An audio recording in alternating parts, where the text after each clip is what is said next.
I'd like to use an example to talk about something that has been on my mind for a really long time. And the thing that's been on my mind for a really long time is why is it that product pages are static? So when you go to any website, whether you are going to a website that sells, a few hundred units of that product a month or 10,000 units of that product a month, every time you go to their product page, whether you go in the morning, whether you go in the afternoon, whether you go on your cell phone, whether you go on your desktop, whether you go at 10 at night or 6 in the morning, whether you go on Friday or Saturday, you get the point. There's always the same product page. Now, there's no doubt that retailers spend a crap ton of time optimizing the product page description. They test the headline, they test the sequence in which features are listed, they test everything. But the mistake that they make, I believe, is that they are assuming that their audience is the same. It's almost like, it's this whole idea of, it's not, they think that there is one perfect product page, and I would disagree with that assessment. I think there are perfect product pages. So there isn't just one perfect product page that applies to everyone. There are perfect product pages that apply to different audience groups. Let's look at a scenario. Let's say that it is local time, so we can track the local, obviously using the JavaScript, we can figure out the user's local time. And let's say that, let's look at it. Let's think about a golf set. Okay, so you are in the business of selling a golf set, and someone comes to your website for the very first time, and their local time is 10 o'clock at night. They're coming on their desktop device. Wouldn't it be, isn't a likely scenario that they probably have had maybe a drink or something, or maybe they're winding down and they're kind of in their fantasy world. They're like, you know what, I've been wanting to get this new golf set, I'm going to start researching. That is probably what's going on. On the other hand, if it's early in the morning, let's say it's 8 in the morning and they are on the golf product page, that would imply something totally different.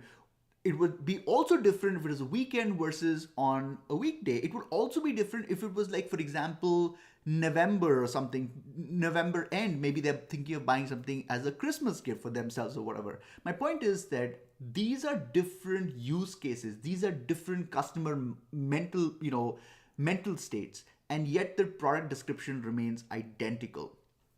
And so I want to talk about another example, because that's an abstract example, and but I want to talk about something very specific that I have experienced, which I can absolutely then say is an opportunity. So here's the thing. So this product is called Boomerang.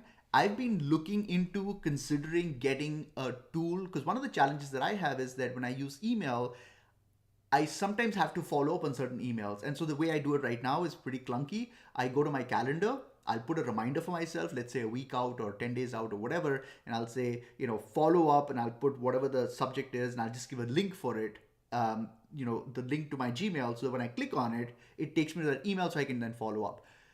I'm very well aware, and stop laughing, but I am very well aware of the fact that this is not the most optimal way of doing it. And so for the last maybe month and a half, I've been looking at different tools. Boomerang was the first tool I looked at because I've heard a lot about it. And so I looked at Boomerang, but I wasn't sure about their pricing system. So I looked at some other tools. I looked at, I don't even know how to pronounce it. It's a European Swiss company. They have a tool. There's a whole bunch of companies that have these tools. And so I tried them out, and then I didn't like any of them, really. I don't remember if I even tried Boomerang. I think Boomerang was the first one I looked at, but I found some of those other options and I felt like, well, I should try them. Point is that today I came back to the Boomerang homepage, came back to the Boomerang website. Now, to me, this is a huge lost opportunity for them, because if they had, if I'm thinking about myself now behind the screen, you have set a cookie when I first came to the website. Out of the blue, after 3 weeks or 4 weeks, I've come back to the website.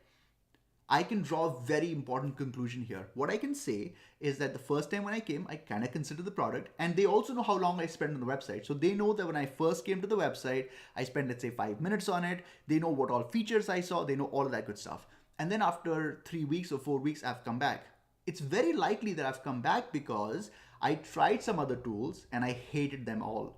And so maybe when I come back, maybe this time when I come back to Boomerang, my point is, why isn't their homepage completely different? Because these two customers, a person who's considering a follow-up tool and has just started the journey, is completely different than someone who has already started the journey, has tried a couple of tools, has come back after 4 weeks, and because they're not happy with what they had originally, right? Because clearly I've come back to Boomerang because I wasn't happy with the options I considered. Now, I don't have this marketing solution for Boomerang, but what I'm trying to say is that their marketing team should look at that as an opportunity and say, how can we change our messaging on the homepage? Because this homepage is identical to the homepage I saw 4 weeks ago, which is pretty much identical to the homepage any of you would see if you go to the Boomerang, Boomerang homepage. And to me, it should be different. And I think that's something that we're going to see more and more of. There's obviously a lot of personalization that's already out there, but I think there's an opportunity, huge opportunity for marketers to not just use it as a gimmick, because oftentimes it's a gimmick, right? So there'll be like, there might be a message that says welcome back, or something like, you go back to the website and say, here are the 5 products you saw when you were here on the website last time. That's kind of stupid. That's like programmatic kind of retargeting or personalization. I think there's an opportunity for marketers to really, really, really use that data and do mind-blowing stuff with it for, when people come back. So wanted to make a video to talk about it. Thanks a lot. I hope you have a good day.